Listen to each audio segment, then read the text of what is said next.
So this is ideally all the stuff that you don't want to screen in the first place. You would rather want people not flush it. These wipes are really, so many of them on their packaging, it says flushable.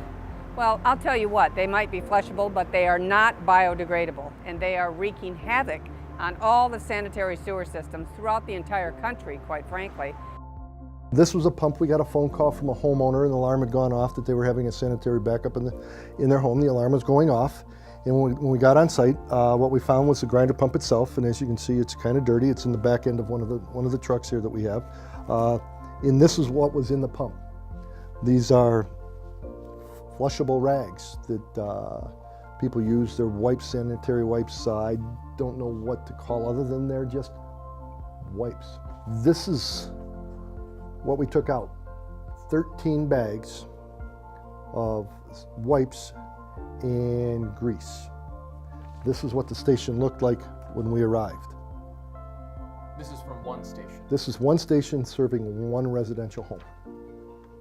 Wow. We have pulled not only flushables or the wipables that we're seeing there, we've also pulled out IV bags, bed sheets. Near a convalescent home, we had one pump station. We pulled an entire bed sheet out of a pump station. Oh, this is a significant problem around the country and really around the world. Our sewers are the lifeline of what keeps us having a system that we can use long term. And whenever we're adding something to it that shouldn't be there, we're going to have complications from it. We just had a case in Farmington the other day, a few weeks ago. 16 apartments were affected by a backup because it had a fairly small line had built up with grease to the point where it couldn't flow anymore. I think we ended up with 16 apartments that had been flooded by that. What happens is they almost become a rope, and they are wrapping themselves around our pumps or choking our pumps. We've put grates in, screens in, and we have to clean the screens out, particularly after a heavy rain, all the time. Basically, toilet paper, the moment it enters that system and it's flushing down your toilet, it starts breaking down.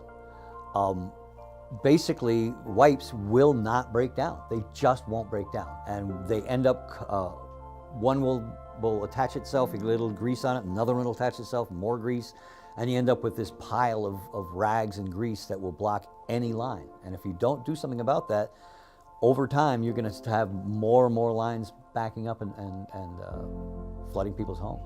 Materials like flushable wipes can make it through those screens and add to the ragging issue within the wastewater treatment facility, water resource recovery facility, excuse me. So that can get into grinder pumps, into check valves.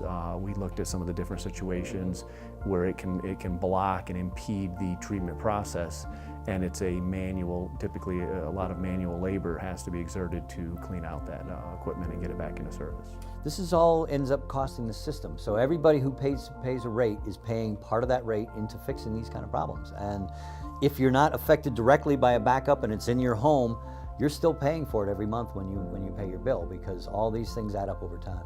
Wastewater treatment plants and collection systems spend a lot of preventative maintenance and man hours removing materials that were never really designed to be in the sewer to begin with. And I think flushable wipes is just one of those items. This is something that happens way more than it should, and it's really all about public education. If we can show the public the impact that this is having, they'll stop doing it, because most people have no idea that it's happening. What you want to flush in your toilet is just toilet paper and whatever you're producing as a person.